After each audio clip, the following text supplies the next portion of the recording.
estreia da seleção brasileira, hein? 5-1 para cima da Bolívia. Tem muita coisa pra gente conversar aqui com o Geode, com o Paulo Calçade, com o Leonardo Bertozzi. Daqui a pouquinho, direto de Belém, tem o Pedro Ivo Almeida também, vai conversar conosco.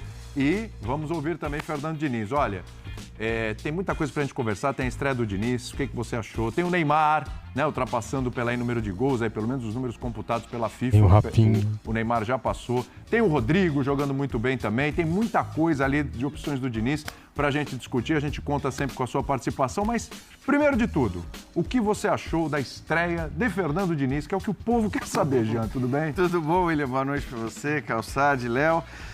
Cara, eu sinceramente, eu acho que praticamente não dava para ser melhor. Né? Pois é, né? Talvez desse para ser melhor se o Vizcarra não tivesse feito o primeiro tempo que fez, o goleiro boliviano que impediu 3 ou 4 gols na primeira etapa, porque não fossem essas defesas, o jogo poderia ter terminado 8-9-1 para o Brasil. Então, foi uma grande atuação. É claro que a Bolívia, todo mundo sabe da fragilidade da seleção boliviana, mas tantas vezes o Brasil já enfrentou seleções frágeis e não produziu o que produziu dessa vez, e com vários destaques individuais. Nós vamos falar desses destaques, um desejo de jogar e de continuar jogando. Isso foi legal. Exato, que tem muito a ver, claro, com o treinador também, e talvez tenha muito a ver com algo que ficou muito claro durante a semana. O quanto esses caras gostam do Fernando Diniz. A gente viu isso em campo hoje, hein? Então, e a gente viu isso, porque claro que o jogo de hoje era muito mais importante, de alguma maneira, para o Diniz do que para vários desses jogadores já acostumados a jogar com a seleção. Então, achei que foi, sinceramente, uma ótima estreia, mas a gente detalha aí durante o programa. Eu fiquei com essa impressão também, Bertozzi, que assim, tudo que a gente viu durante a semana de declarações, de sensações, de sentimentos e tudo, a gente acabou vendo, de certa forma, dentro do campo de hoje. O que você achou? Tudo bem? Boa noite, William. Tudo bem? Boa noite, Jean. Boa noite, Calçade. Daqui a pouco, Pedro Ivo com a gente também, né? Daqui a pouquinho. Eu acho o seguinte, a gente não precisa ficar repetindo toda hora a Bolívia, porque todo mundo sabe que a Bolívia é o adversário mais frágil, que a Bolívia deve ser talvez a última ou penúltima colocada da eliminatória, senão a gente não só fica falando isso o programa inteiro, né? Dá para analisar o jogo. Dá para analisar o que a gente viu dentro de campo e dá para analisar que tipo de ideia vai ter o Fernando Diniz para a seleção brasileira. Então, em muitos momentos, a gente viu cenários semelhantes ao que a gente vê nos times dele. Por exemplo, muita gente na zona da bola. Então, por exemplo, tinha horas que você olhava ali para um lado do campo, tinha 6, 7 caras de amarelo ali para sobrecarregar um lado do campo. De repente, você abriu o outro. A jogada do primeiro gol, ela é uma jogada muito específica também do ponta que abre o campo, o lateral que trabalha por dentro. A jogada do primeiro gol é uma jogada que a gente vai ver muito também, né? Quando a gente tiver um lateral mais aberto e o outro fechando. E acho que o Danilo foi muito bem nisso aí. A presença do Neymar como o 10, e o Neymar hoje, o Neymar há algum tempo já é o 10, né? Já é o criador, sem deixar de ser um goleador importante, aliás, com uma marca histórica hoje. Mas me parece muito claro que ele vai ter essa função dentro da seleção brasileira. E acho que assim, só não é um 100% tudo legal, porque vamos ter que falar de Richarlison, né, das chances que perdeu, claro, de como ele reagiu a essa saída e reagiu mal, no sentido de emocionalmente, parece abalado, né, com essa cobrança, chorou no banco de reservas. Então, acho que a questão de quem vai ser o centroavante da seleção brasileira, se vai valer a pena insistir no Richarlison ou se vamos ter que buscar outras soluções, o que poderia ser muito fraco, o que eu acho que em curto prazo vai ser, que é o Vitor Roque, está lá no Marrocos com a seleção olímpica. Então, acho que tem algumas interrogações a gente vai ter que levar adiante. Mas concordo com o Jean, assim, que é legal ver assim, os jogadores dentro de um modelo de jogo que os agrada e que isso faz com que eles joguem felizes e que todo mundo que joga feliz joga melhor, isso me pareceu muito claro.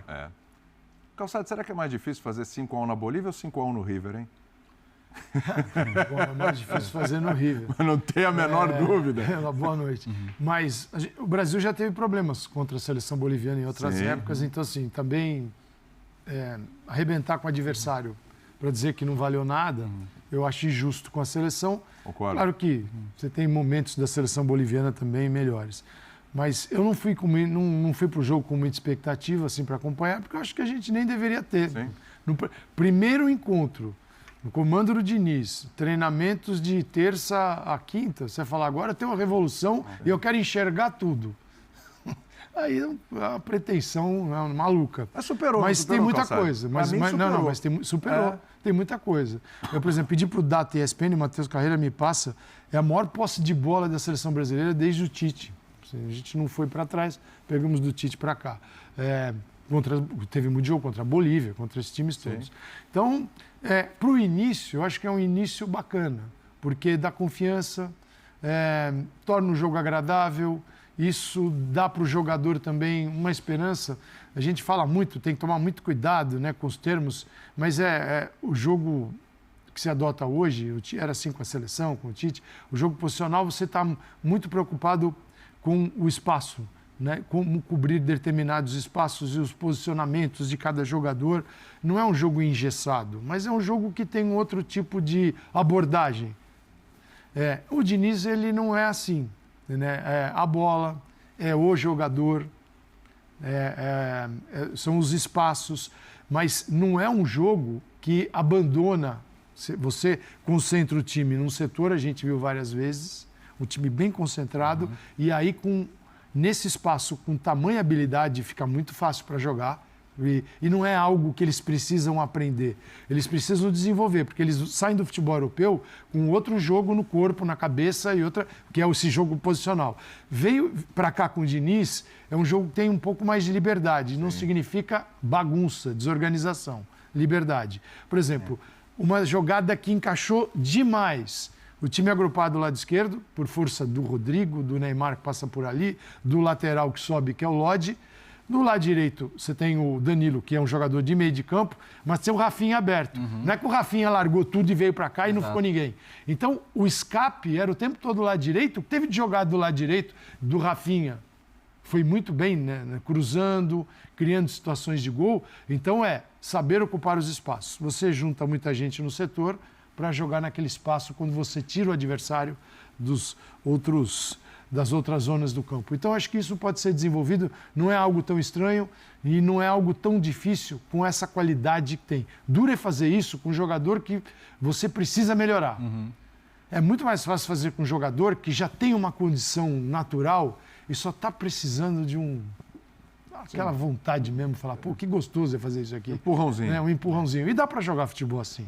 Mas é o início, cara. Não é para se empolgar, Exato. Não é para achar que não vai dar certo, mas como início, era início que todo mundo queria. Todo mundo queria. Quem está vendo, quem está no banco, quem está jogando. Não dá para ser melhor, e acho que não dava para ser melhor mesmo, a não ser que os gols do primeiro tempo tivessem saído, mas é muito dentro dessa linha. Assim, para esse jogo, para esse contexto, para esse momento, eu acho que não dava para ser melhor mesmo. O maior placar das eliminatórias. É isso, o maior placar das eliminatórias. No primeiro já, o adversário, como a gente já falou. Beleza, o adversário é fraco e tantas vezes o Brasil sofreu contra adversários fracos. Tantas vezes grandes times sofrem contra adversários fracos. E esse jogo que o Calçade acabou de explicar em linhas gerais, é um jogo que exige do jogador também. É uma questão de movimentação, um jogo que exige mais do jogador, vamos dizer, de antemão, do que talvez fosse exigido num jogo com o qual eles já estão acostumados. O jogo do Tite. E é o que eles estavam acostumados, é a base. Que não é nenhuma crítica, é só uma constatação. Exatamente. Então, assim, e a gente viu isso já muito rapidamente. Isso significa o quê? Claro que não significa ainda nada em relação ao futuro. Depois tem isso também, né? Assim como a gente fala, não vamos ficar falando da Bolívia o tempo todo, que a Bolívia é fraca e tal. Não vamos, eu espero que a gente não fale nesses 6, 7, agora não sei quantos jogos são de eliminatórias antes da suposta chegada do Carlo Ancelotti, são 6 jogos. Não vamos, depois de todo o jogo, ficar discutindo o que vai ser, porque já tem esse papo, né? Mas vai ser toda hora isso.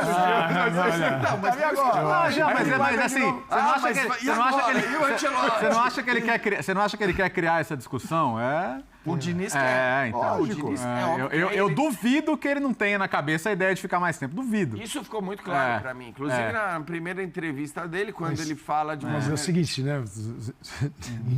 Não falando como gostaria de Jean. Já falando. Não, mas... Aí, ó, pronto. Pra você, Jean. Você imagina, Jean, imagina outro cenário. Deixa eu claro que essa pergunta é absurda. Imagina... A estreia do Diniz já aí também. Aí só vai sair o print. O print. Como eu gostaria de botar a cara do nosso editor-chefe nesse momento. Mas porque o print é com a nossa. Se funcionar bem nesses jogos, ele cria ele torna a seleção e o Ancelotti refém de um modelo. Então. Que você fala assim, claro, agora é diferente, ó, a gente saiu daqui, lá vai ser mais posicional, tá? Você fica refém de um modelo, porque ninguém mandou pegar no meio do caminho. Mas se vier, como você disse, suposta, eu ainda tenho mas eu tenho 98% de dúvida. Eu acho assim, que o acordo existe e tudo mais, e tá lá. E o próprio Ancelotti já não nega como ele negou em outros momentos. Então, acho que assim, existe. Mas também, o próprio Ancelotti, já que entramos no tema, não tem jeito. Já que entramos no tema, o próprio Ancelotti também é um cara muito inteligente, é um cara rodado, é um cara que... Isso aí vai depender muito do desejo que ele tem de olhar, se ele olha... O que eu quero dizer com esse jogo vale muito pouco para isso, é que fazer 5-1 na Bolívia nessa primeira partida, tão bem como foi a seleção brasileira, significa pouco da impressão que teremos sobre a seleção brasileira daqui a um ano. Esse é o meu ponto. Não adianta querer já olhar hoje para a Copa do Mundo. Porque daqui a um ano a situação pode ser outra. E eu torço demais pelo Diniz, sempre torci, acho que espero até o que esteja Ancelotti muito bem. Mas se o Ancelotti olhar e falar, cara, vou a seleção estragar tá isso aqui. voando. Vou estragar. O Diniz Caras tem adoram 95% de aprovação. Diniz, aliás, eu vou indicar Ele o não- Diniz, Carlo Ancelotti, pro meu lugar. Real Madrid. E vou pegar o dele na seleção. Mas, uma troca. Mas, cara, eu acho que o Diniz está na dele. É claro. Ele está aproveitando o momento. Não tem que ficar pensando com a cabeça de outro treinador que a gente não sabe nem se vem. O discurso dele é: ele quero deixar o melhor preparado para quando o Exatamente. Ancelotti chegar. Mas é aquela história, se ele não chegar, eu tô Os aqui, tá dando certo. jogadores gostam de jogar esse jogo. Sim. Isso em todo lugar. Então, já é uma abordagem bacana com a seleção brasileira. Os caras vão felizes porque é gostoso. E a gente viu ali. Eles sempre estão afim de jogar. Esse negócio de o jogador não está afim, cara, só pedir para não ir. Porque se não está afim, não joga. Não vem, você perde o lugar. Mas tem coisas aí. Eu acho que Vitor Roque, como disse o Léo, acho que Vitor Roque, a hora que der esse grande passo, é um cara que não tem para ninguém. Tem jogador que ele é enorme como jogador, mas a fase é média. Você traz ele para a seleção. E tem jogador que, para estar na seleção, precisa ter uma fase enorme. Exato. É o caso do Richarlison. Sim. Ele precisa ter uma fase magnífica, porque se ele não tiver, ele tem um monte de gente na frente. Por exemplo, Gabriel Jesus. E assim, ele teve os momentos que ele estava bem na seleção, não estava no clube, mas chegava na seleção, né? Agora, esse é o momento em que, no Tottenham, quer dizer, saiu o Harry Kane, aí no jogo que ele não jogou o som de centroavante e meteu 3. Entendeu? Então, a confiança do cara, você vê que ele já carrega isso agora quando vem para a seleção brasileira também. Então, eu acho que... É claro que assim, o Diniz é um cara que também tem a formação de psicologia dele, né? Vai lidar com isso, mas... Não vai abandonar. Não vai largar, mas é uma questão. Eu né? acho até que o choro dele hoje no banco tem a ver com a fase que ele vive no Tottenham. Sim. Porque é óbvio que se ele estivesse fazendo um caminhão de gols, se ele fosse um cara inquestionável, indiscutível no grupo da seleção brasileira, o fato dele não fazer o gol, dele ir mal hoje, né? E como é o futebol, né? Porque se aquela segunda bola entra... Ou mesmo a cabeçada, que foi uma baita defesa. Então, assim, ele teve 2 chances, no segundo ia ser um belíssimo gol e ele acaba isolando. Mas, assim, já mudava tudo completamente. Agora, eu acho que a reação dele, a tristeza dele tem muito a ver com o fato de que ele sabe que hoje ele é um nome questionável na seleção brasileira. E a oportunidade perdida. Pela E a fase seleção que ele importa vive. muito para ele. Ele tem uma relação com a E a seleção. seleção importa. demais. Mas, assim, para pegar um outro nome, já que a gente entrou nas individualidades. Vai lá. O Rafinha, muita gente discutiu a escalação do Rafinha hoje na equipe titular e tudo mais, porque, sei lá, queria ver o Martinelli, né? E aí, Mas foi bem, Rafinha. o Rafinha é um cara que na seleção ele corresponde. Sim. Exato. Se você for ver a média de atuações do Rafinha na seleção brasileira, e ele pode não estar vivendo o melhor momento dele no Barcelona e tudo mais, mas a média de atuações do Rafinha na seleção brasileira... Só lembrar aquele jogo com a justifica Argentina, quando a chamada pouquíssima dele. gente o conhecia aqui no isso. público geral e ele teve uma super personalidade. Foi bem mesmo. Até dentro do cenário que o Calçado descreveu, que muitas vezes a bola ia para ele em situação de 1 contra 1, que é a situação em que ele deita, né? Que é a situação em que ele é muito bom. Então ele pôde fazer várias vezes essa jogada, né? Cruzamento, estava até brincando na relação, cruzamento à la Modric, né? Sim. Tava bem o Rafinha, tava solto o Rafinha, tava bem. Aí a gente olha para um outro lado, a gente olha para o Rodrigo. O Rodrigo brilhou hoje. O Rodrigo fez 2 gols. Ao mesmo tempo, você tem Vinícius Júnior, que é um jogador que, com certeza, vai ser convocado, vai fazer parte desse ciclo, etc. Quais são as melhores opções? Como é que a gente monta? Eu vejo sempre o Rodrigo, para mim, o Rodrigo joga o triplo na esquerda do que ele joga na direita. Assim, mesmo no Real Madrid, quando ele tem que substituir o Vinícius, ele vai bem.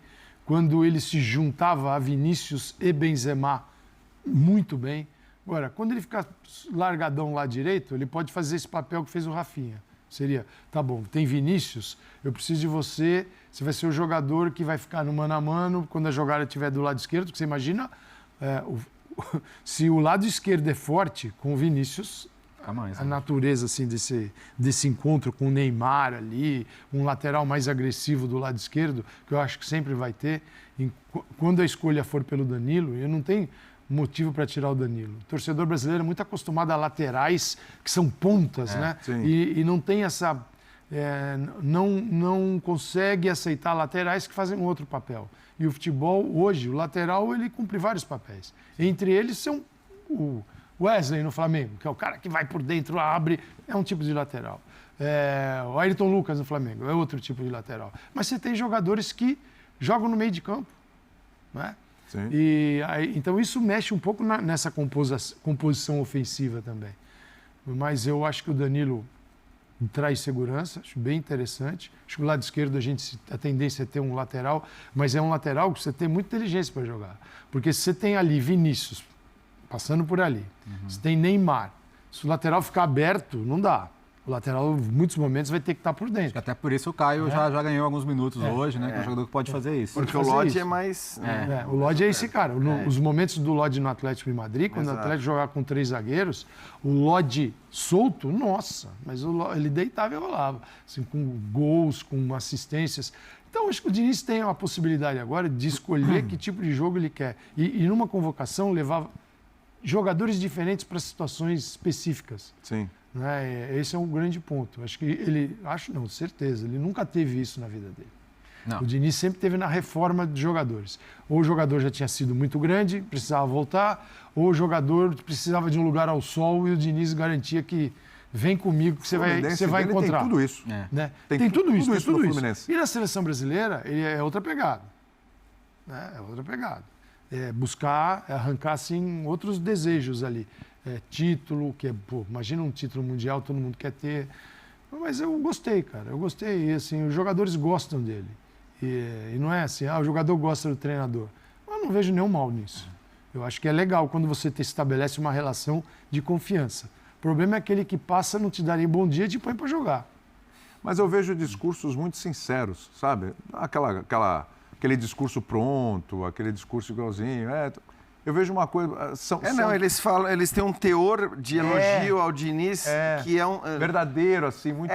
que não é protocolar. Não é protocolar, os caras conversam, por exemplo. Aí você pega um Bruno Guimarães, que eu vi várias vezes, assim, pelo que a gente soube dos treinos, né? Várias vezes ele usava até o jogador que já conhece mais o método dele para explicar alguma coisa, para falar, não, você já sabe fazer isso e tal. Então são os caras que podem ser um pouco de base para ele também. Mas... Cara, quem não gosta de jogar com a bola no pé, né? Claro. Exatamente. Então, acho que esse que é o ponto. E é engraçado, assim, porque a bola no pé, ela brilhou hoje no pé de vários jogadores da seleção brasileira. E a gente pega essa escalação de hoje e parece difícil se você disser... Beleza, que caras que podem mudar aí de uma escalação hoje da seleção brasileira principal? Vinícius Júnior teria que ser titular. Então, você tem a ponta esquerda ali com a entrada do Vinícius, você tem uma discussão, eu acho, na lateral esquerda, porque eu duvido que o Danilo deixe de ser, com a segurança que ele entrega hoje. É claro que o Danilo não é o tipo de lateral que cai no gosto do torcedor brasileiro. E pela ausência também de... que você não tem um... Cara que vai... Quem não tem uma sumidade ali. Você não tem jogadores do nível que o Brasil já teve na lateral direita para criação, para produção de jogo. E no Fluminense do Diniz tem um pouco disso, que você tem o Marcelo e o Alexander. Você tem uma compensação. Marcelo vai solto, Alexander dá segurança para ele. Então, no time do Fluminense também existem movimentos ainda que não seja nesse caso dos dois laterais, porque o Samuel Xavier também chega bastante. Mais agressivo. Mas Muito bem, galera. Separei aqui para vocês este corte do Linha de Passe para Jogo, analisando a grande vitória do Brasil em cima da Bolívia, da poderosa Bolívia. Foi goleada, mas foi contra a Bolívia, tá certo, né? A Bolívia é muito fraca. Seria ali a penúltima colocada, a última colocada. É a seleção, né, no caso, mais fraca aí dessas eliminatórias, mas foi uma boa estreia do Fernando Diniz. E o Neymar? Neymar ultrapassou o Rei Pelé, chegando a 79 gols, sendo agora o maior artilheiro de todos os tempos, com a camisa amarelinha. Cara, o Neymar jogou bem pra caramba, né? Fez 2 gols, o Rodrigo também fez 2 gols, o Rafinha fez 1 gol. O Rafinha participando bastante, fez um bom jogo também. E o Fernando Diniz teve uma boa estreia, né, cara? Estreando uma vitória de 5-1, né? Ó, tô falando sem clubismo, hein? Uma boa estreia para o Fernando Diniz, que agora fica aquela pergunta no ar, né? O Fernando Diniz estreou bem. Será que se ele continuar indo bem, será que eles vão desistir do Carlos Ancelotti? Será, cara? Não sei, cara. Seleção brasileira, tudo é possível, viu? Muito bem, era Fernando Diniz, começou muito bem na seleção nessa sexta-feira, primeira rodada das eliminatórias sul-americana. O Brasil goleou a Bolívia por 5-1 no Mangueirão, em Belém do Pará. E numa noite muito especial para Neymar, ele marcou 2 gols, chegando a 79 e isolou-se como o maior artilheiro da história da seleção brasileira. Rodrigo marcou 2 vezes e Rafinha completaram a vitória. Outra coisa, hein? Separei aqui os números do jogo, cara. Posse de bola 80% para o Brasil, finalizações 21-4, finalizações no gol 11-3, finalizações para fora 7-1, chutes travados 3-0, escanteios 6-1, impedimentos 1-4, falta 6-14, né? Cartões amarelo 1-2, o Neymar que levou o cartão do Brasil aí. Grandes chances 8-0 para o Brasil. Por que 8-0 se a Bolívia fez um gol? Não entendi. Grandes chances perdidas 6-0, finalizações na trave 1 do Neymar, hein, cara? E para encerrar aqui, passes 614 do Brasil contra 156 da Bolívia. Muito obrigado a todos vocês. Antes de sair do vídeo, deixa o like, se inscreva aqui no canal e ative o sininho. Saudações, fui!